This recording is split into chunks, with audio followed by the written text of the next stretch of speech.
Hezbollah அமைப்பின் தலைவர் ஹசன் நஸ்ரல்லாவை வான்வெளி தாக்குதலில் இஸ்ரேல் கொன்றுள்ளது. இந்த தகவலை உறுதி செய்த இஸ்ரேல் பிரதமர் பெஞ்சமின் நெத்தன்யாகு இதற்கு தான் தனிப்பட்ட முறையில் அனுமதி கொடுத்ததாக தெரிவித்தார்.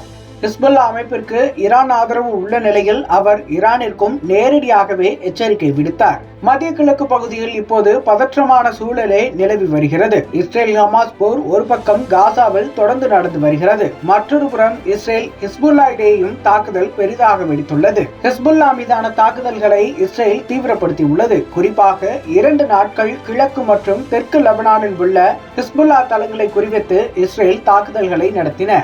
அப்படி நடத்தப்பட்ட ராக்கெட் தாக்குதலில் 64 வயதான நஸ்ரல்லா கொல்லப்பட்டார். நஸ்ரல்லா கொல்லப்பட்டதை அதிகாரப்பூர்வமாக அறிவித்த இஸ்ரேல் பிரதமர் பெஞ்சமின் நெத்தன்யாகு இது இஸ்ரேல் ராணுவத்தின் முக்கியமான சாதனை என்று தெரிவித்தார். மேலும் இஸ்ரேலின் வடக்கு எல்லைகளில் பாதுகாப்பை மீட்டெடுப்பதற்கான ஒரு முக்கியமான படி என்றும் குறிப்பிட்டார். அவர் மேலும் கூறுகையில், நஸ்ரல்லா சாதாரண ஹிஸ்புல்லா பயங்கரவாதி இல்லை. அவர் இஸ்ரேல் மீது பல தாக்குதல்களை நடத்த மூளையாக செயல்பட்டார்.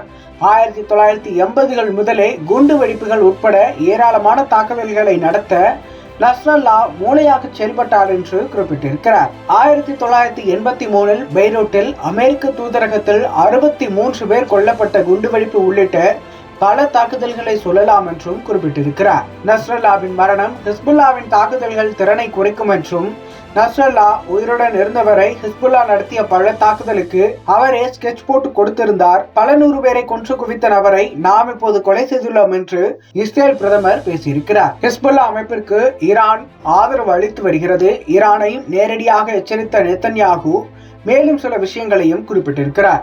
இஸ்ரேல் நினைத்தால் எதிரிகள் எங்கிருந்தாலும் கொலை செய்ய முடியும். ஈரான் உட்பட இந்த பிராந்தியத்தில் எங்கு சென்று ஒளிந்தாலும் தப்ப முடியாது. நஸ்ரல்லா கொல்லப்பட்டது ஈரானுக்கும் மற்றவர்களுக்கும் ஒரு எச்சரிக்கை.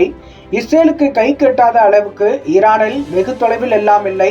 ஈரானுக்கு நான் சொல்கிறேன், யார் எங்களை அடித்தாலும் நாங்கள் அவர்களை திருப்பி அடிப்போம் என்று ஈரானுக்கும் எச்சரிக்கை விடுத்திருக்கிறார்.